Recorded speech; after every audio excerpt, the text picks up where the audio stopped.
You got to win, take the win.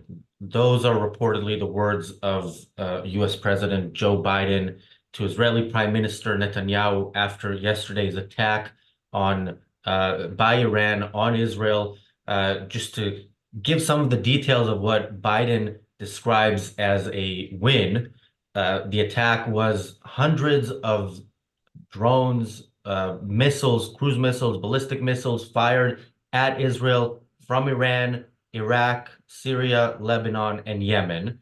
And the win there is that Israel and their allies managed to shoot down almost all of these. So one 10-year-old girl in Israel was critically injured. There was a military base that was hit, but nothing major happened there. And this is what Biden described as a win in a conversation that, according to reports, prevented Israel from responding militarily immediately against Iran on Iranian soil. So here we are uh, on the Daily Objective, day 191 of this war in Israel, which is now escalated, even if the West is going to pretend that it's not escalated into a wider conflict. And of course, the West does want to pretend that. Israel wants to pretend that. It acts on that pretense.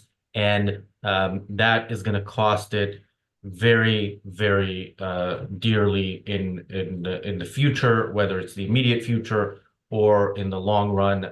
Israel, still might respond. We don't know, but as of now, the fact that they didn't respond immediately is exactly what we saw on October 7th. They didn't respond immediately. They have the world's support. When people are shooting at Israel and Israel doesn't fire back, it has the support of some in the West. If it ever attempts to actually defend itself beyond trying to shoot down missiles and rockets and drones, then it no longer has the support of its so-called allies. James, your first thoughts on what happened last night and the response or lack thereof? Well, I want to start by saying just repeating what we've been hearing from the news. This was unprecedented. We have a direct attack launched in part directly from Iran on Israel for the first time. It is unprecedented in the fact that it is direct and it was so open and we knew it was happening. As you point out, missiles also came from Syria, Lebanon, Yemen, and this kind of reveals all of these people are just Iranian proxies. This has all been from the beginning a coordinated attack from Iran. Starting on October 7th, it was a coordinated attack from Iran. Iran paid the bills for October 7th. Iran made possible October 7th. They financed it, they underwrote it, they supported it, they encouraged it. And now, last night, we've had one of the largest missile assaults in the history of warfare. At least 300 missiles of a variety of types, cruise missiles, ballistic missiles, as you point out, these one-way suicide drones that Iran's been selling to Russia for Ukraine, by the way, a technology they're particularly proud of. Now, what they all have in common, something we observed the last time I was on a TDO, was that Iran was going to go right up to the edge of what is tolerable, knowing that Israel has, because they can be attacked from all sides, as we saw last night, they have layers of defensive missile systems, air defense systems. I understand a lot of this was airplanes shooting down the material, but nonetheless, Israel has a very sophisticated system of protection. Knowing that, they sent over slow-moving missiles, hoping, I think, and anticipating that the vast majority, if not all of them, would be caught by these systems. And we have to also broaden this out. It wasn't just Israel, the United States, France, and yes, the kingdoms of Saudi Arabia and Jordan helped shoot them down. Part of the motivation of all these other people was so that none of those missiles really does land and cause real damage, more than that 10-year-old girl, so that they'll give an excuse to Israel to do a full-scale attack, taking out Iran. And that's the disgusting element here. That's the disgusting element. This was an aggressive act of war. Add it to the pile. One 10-year-old girl is one 10-year-old girl way too many. And she alone, if it was just her, that one 10-year-old girl. It would justify regime change in Iran. We have to, Israel and the United States, frankly, are in a moral position right now where they really have to take out the government of Iran, at least directly attack Iran, every suspected military facility, leadership facilities directly in Iran, or there will be no effective response at all. We have been morally justified in taking out Iran now for 40 years, for 20 years, for 10 years. And how many acts of war do we have to endure? How many October 7th do they have to finance and underwrite, paying for the monsters on October 7th before we get it? Iran is at war with us. If we do not take them out now, what is the logic? The logic behind all this is that we don't want blowback from taking out Iran. No, the very fact that Saudi Arabia and Jordan were involved in this kind of tells you that the blowback would be limited. Those countries, to some extent, see that they too are threatened by Iran. But even if there were massive blowback in the Muslim world, take it. Take it now. Make the king of Jordan, make the king of Saudi Arabia explain to their people how they had to take Israel's side and prevent this, and how taking out Iran is a good thing. No, yeah. We have to take on Iran directly. That is the only moral response. That is the only thing that's going to prevent future October 7th. If we fail to directly and decisively attack Iran as a result of this, America and Israel will get more October 7th. Promise. Yeah. The idea of blowback is one of the things that the enemies of the West use against the West. They know that this is an issue in the West, that the West actually is convincing itself that all these peaceful Middle Eastern savages don't actually want to kill Westerners. They just do it in response to Western policy in the Middle East. And of course, Iran last night used that knowledge of how the West acts to play Israel and to play America like the Palestinians play Israel and play America. So they did an attack which showed their the scope of their reach, their network. They made sure they showed it. They're attacking from everywhere. It showed nothing in terms of military capabilities. This was not what Iran would do if it went all out against Israel. And then once they were done shooting the rockets and the drones, they made a point of saying, this is over. This is over, and anything that happens now, the response will be much greater, which is a way of saying, they said this about, if Israel responds, our response will be much worse. But what they're really saying is, Biden, hold off, make Israel hold off on any response, and Biden complied with Iran's demand. So this is a great victory for Iran. Let's make no mistake about it, and it will remain a great victory for Iran unless the West realizes that there's only one thing to be done here. What specifically, what type of military action, where in Iran do we need to bomb, which military bases, that's irrelevant. What's relevant, that's relevant in terms of achieving the goal, and that's what military strategists are for. But the goal should be clear, and the only legitimate outcome of this is the Iranian regime no longer being in power. That is the only thing that the West can say after this. All right, we have seen you, we have heard you, and we are acting accordingly because we do not accept what it is that you want to do. You said it so brilliantly. They have been playing us. They were playing us last night in the nature of the attack. Yes, they have higher speed missiles they can shoot at Israel. Yes, they could have unleashed Hezbollah from Lebanon in an attack on northern Israel. Yeah, it could be worse. And because they didn't do everything they could have done, we should now. But the implicit underlying thing, poor Iran couldn't take on Israel and America. Israel and America could wipe them out. And that's sort of the underlying premise of altruism. Therefore, how can we take on these poor Iranians? We could take them out tomorrow. Well, yeah, let's take them out tomorrow. The fact that they are weaker does not put them in some moral victim status. They are playing us. They are totally, and it was a victory, a total victory for Iran. And you're absolutely correct. We have to make regime change in Iran the goal. That is the only acceptable goal. And a direct and decisive attack on Iranian leadership and all of their suspected military facilities. Now, one thing it did show last night, we cannot permit Iran to develop a nuclear weapon. They do have higher speed missiles. They do have other ways of getting things to Israel. We cannot permit them. I mean, yes, first thing, take out the regime, and that would solve the problem altogether. But if anyone thinks that that isn't necessary, consider they are on the verge of getting a nuclear weapon. Had that been the case before October 7th, I want you all to consider what the other possible consequences here could be.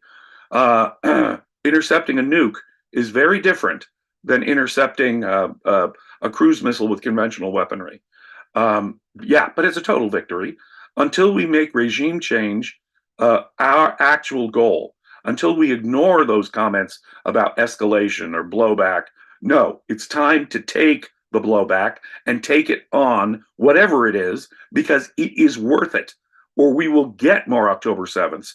And accompanying our stated policy goal of regime change in Tehran must come powerful, decisive, direct attacks on Iran. The very thing Biden does not want to have happen. The very thing Biden is going to be saying, oh, Israel, don't you dare do a direct attack on Iran. Don't you dare attack Iranian leadership. Don't you dare attack their suspected nuclear facilities. No, Mr. Biden, that's what we must be doing right now. Restraint is not the result because we had a victory last night. No, no. We have every right to wipe them out, wipe them out, wipe out the regime in Tehran, go straight for their leadership. That's the only kind of thing that's going to have any chance of preventing a continuous cycle of more October 7th, as we have said again and again on this channel. Yeah, thank you, True Voice, for becoming a YouTube member. Thank you, Bonnie, for the super chat. Clementine asks in the chat, is Israel strong enough to fight Iran on their own? So, you know, I think we answered a similar question a few days ago, and we said, look, according to some reports, Israel has nuclear weapons. So technically, yes. I mean, what such a war would look like without nuclear weapons, assuming Israel will not use their weapons if they have them. I don't know. Israel shouldn't be fighting this war alone because this is the West's war. It is America's war as well. So This is my answer. This is my answer to her. They are blocking trade in the Red Sea. They're attacking military bases, American military bases in Syria and Iraq. And if you think that if Israel and America are gone, they wouldn't hesitate and Western Europe and America wouldn't be the next focus of their attacks, you've got another thing coming. Once civilization is wiped out in the Middle East, they're coming for the West. Trust me on this. And of course, America has the power to take out Iran practically from the air. And we should be helped. Our interests have been. Americans were killed on October 7th. Americans were kidnapped. It is not just that our interest is in keeping Israel. That would be enough. Israel is the only civilized friend America has in the region. If it were just Israel, but America and Americans have been directly attacked. American bases have been attacked through Iranian proxies. America has a duty to the government of the United States has a responsibility to its own citizens to attack Iran and take out that government right now on multiple scores. America could do it. Now, could Israel do it? Israel could do some serious damage. And Israel, I presume, does have nuclear weapons and could take out Tehran tomorrow. I don't think they'll use them. And if they had the proper help from America, I'm not sure they would need to. But again, I'm not a military expert. Even if America and Israel decided they had to, say, use tactical nukes, whatever gets the message across to these Islamist monsters is what we need to do. But yeah, America has to have Israel's back here. America has to join in with regime change in Iran. There has to be a serious, direct attack upon the leadership, the mullahs, the Ayatollah in Tehran. Otherwise, We have been played, played, played, and I can guarantee you there will be more October 7th. Bonnie makes a good point in the chat. She says, last night cost Israel billions. How can they keep doing this? Yeah, it cost over $1 billion. The defense missiles that were used cost over $1 billion. But it's not just that. When you are just on the defensive, uh, you give them time to figure out your defenses and figure out a way around it. And of course, you're giving them time to build a nuclear bomb. And Iran has been clear since this regime came to power in 79 that they want to wipe Israel off the map. So Israel had a reason to go to war with Iran in 79, as did America, very obviously, because there was an act of war against America. How many acts of war are we going to put up with from these monsters from Tehran? How Yeah, many October 7th? How many hostage crises? How much terrorism? and the fact that Israel is not seemingly not using this moment as, if Israel, unfortunately, Israel wants the support of the West and cares about that more than it cares about defending its citizens. But now it has, at the very least, legitimacy by whatever standards countries are held to, or Israel is held to act now immediately. Of course, they're waiting, like they did after October 7th. They're waiting. They're letting world opinion change, because we've documented and talked on this channel about in the past 6 months about how policies change from based on the latest headline. We talked about this Biden interview a few days ago. It aired like 6 days or 5 days after it was recorded, where he said that Israel needs to do a unilateral ceasefire. Basically, they need to kind of stop for humanitarian purposes. He said this after the aid convoy was attacked and accidentally, and 7 aid workers were killed. That was what he said immediately. By the time the thing aired, Israel had decided to allow more aid from more crossings into Gaza, and that changed back to no, Hamas is the one who's holding up the negotiations. So yeah, whatever the latest headline is, it changes policy. The minute Iran attacks is the minute that Israel, if it cares what the world is saying, should respond. Thank you, PC, for the super chat. PC says Iran is an illegal regime. The son of the late Shah is the true head of state of Iran. He is the current Shah. I don't know if I agree with that latter point, but I absolutely, well, I don't agree with that latter point. I don't believe hereditary monarchy is a source of legitimacy. It's a Yeah, country's recognition of individual rights. If a country doesn't recognize individual rights and attempt to protect individual rights, that country has no legitimacy. And I don't care whether you're claiming it's a religious basis from Allah or a hereditary monarchy, any other form of government is illegitimate, period. yeah, but the current regime is absolutely The current illegitimate regime is particularly illegitimate. They're a murderous regime. They're the people that underwrite the Houthis, Hezbollah, Hamas, and all of their violent activities, and all of those Hezbollah syndicates in Syria. All of this is being financed and coordinated from Iran. We have long since had how many acts of war? How many acts of war over the last 45 years have there been? And of course, they will continue to happen until we take out the regime in Iran, which is wholly illegitimate. It is the focus of evil in the area, if not the world today. I know there's Russia, I know there's China, I know there's North Korea, but certainly in the area, they are the focus of evil. They are perhaps the most evil regime on this planet. We must take them out, or we will continue to have attack after attack after attack, whether it's the Houthis, some Hezbollah affiliate, or an October 7th done by Hamas again. But Iran is behind all of it. And as I say, even if it were just this one 10-year-old girl, that is one 10-year-old girl too many. That one 10-year-old girl by herself would justify taking out the government of Iran. And a full-scale sweeping attack, direct attack on Iran, which is what must happen now. Thank Must you, happen. Jonathan. Thank you, Jonathan, for the super chat. Yeah, we mention a lot because we talk about Iran a lot, even when they're not directly attacking Israel, because they're always attacking Israel indirectly. We talk about how Iran is the one country in the Middle East, other than Israel, where a big chunk of the population is somewhat rational, or at least doesn't want, Islamic theocracy. And I don't want to say, we're letting them down by not, it's not the job of Israel or the West to save the Iranian people from their own regime. But yeah, as you mentioned, it's we're letting down in a sense the only people who would be on our side, but we're also we're empowering those many proxies of Iran who would struggle very much to continue terrorizing Israel and terrorizing Israel's allies if they didn't have Iran backing them.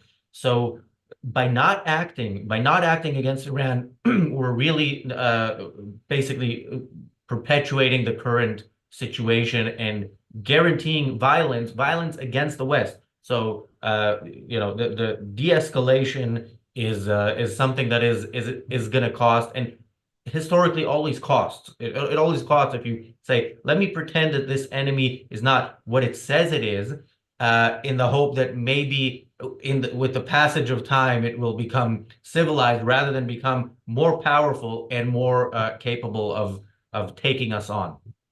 Yes, the nature of this attack shows that, right? It shows that they know they can't take on America directly. That's why they measured it out the way they did.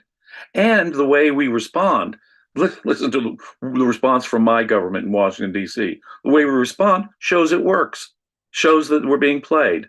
And so Iran can get away with lobbing 300 sophisticated missiles and drones over at Israel. And ladies and gentlemen, yes, Israelis and Americans in the region will continue to be killed. We've guaranteed that in the way we respond to this. We have guaranteed more deaths, more October 7th. And when they're done attacking American bases, when they're done getting rid of Israel and wiping Israel off the map from the river to the sea, yes, guaranteed they will be coming after Western Europe and America directly next.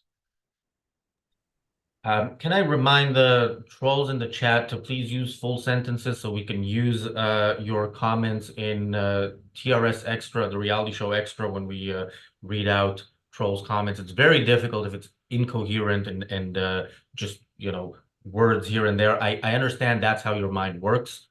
Obviously, you support the Palestinians and you support Iran, so I wouldn't expect it, but try. It's helpful. By the way, today there is no episode of the reality show Extra. We just, in terms of our capacity, we might go longer here with this show, and in terms of our capacity, But we have imagine, to my friends, all the noise that's being made by these incoherent, anti-conceptual idiots out there. Imagine, my friends, that just one little slip up in the aero defense system, or the airplane that didn't shoot down that drone last night, and one of them got through. What would you all be saying? That one 10-year-old girl isn't enough? You would need hundreds of casualties to justify something more? No, ladies and gentlemen, the attack itself, whether it hurt a 10-year-old or not, whether it hurt a 10-year-old or not only morally justifies, but morally requires that the good guys hit back 100 times harder. I mean, He's taking out Tehran, the government in Tehran. the That's what whole the whole response here by Israel is very much a response of, you know what, you tried to kill our people, right? This is what you do when you shoot rockets and drones at a country, hundreds of them. You tried. If we didn't have defense systems, thousands would have died. You tried, but because we succeeded in shooting them down, because you didn't succeed in your attempt to kill Israelis, we're going to wait with any serious response until you actually succeed. Which, of course, if all of those drones and missiles hit and thousands had died, there is no doubt that Israel would have gone on a widespread military campaign with the goal of removing the regime in Iran, with exactly the same actions that Iran took yesterday. They didn't have to do anything different. It's just the fact that Israel managed to shoot them down that's the only reason why there is still no response. And I don't know if there will be one. Thank you, Jonathan, for the super chat. Yeah, James, go ahead. Thank you, Jonathan. But morally speaking, consider someone's coming along and they're swinging all kinds of punches at you. They're swinging, and let's say they have one and you manage to block the blow. Oh, and you manage to block that blow. Does that take away your ability, your moral right? In fact, if you can successfully do it, your moral responsibility to fight back and to actually land punches, even if the attacker didn't land a punch? No, it does not. Let me give you another metaphor. Let's imagine someone is behind a rock and shooting a gun at you, and he happens to miss. Or let's assume that one of the people on our side is wearing a bulletproof vest, and bulletproof vest keeps away the gun. Does that mean that the guy shooting at us from behind the rock doesn't require a response simply because he's missed, or simply because one of our guys had a bulletproof vest? Doesn't mean that the shooter doesn't require a response. No, in both of those situations, we have the exact same analog. But you see how altruism completely corrupts things in international politics. Well, gee, only one 10-year-old girl was injured. Yeah, yeah. It wouldn't have mattered if they hadn't injured anyone. But that's one 10-year-old girl too many. And she alone justifies the destruction of the Islamic Republic of Iran. Full stop.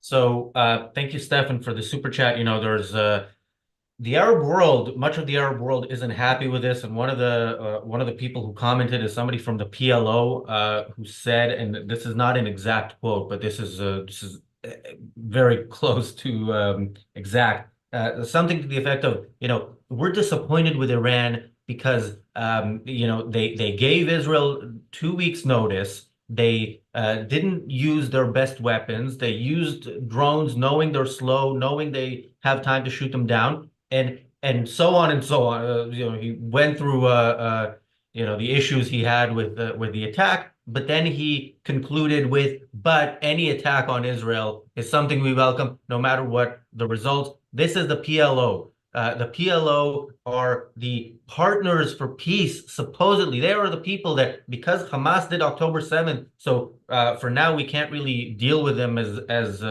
diplomatically. This is who the West says we should accept as the future rulers in Gaza, and of course we are currently expected to accept them as the rulers in Judea and Samaria, in the West Bank.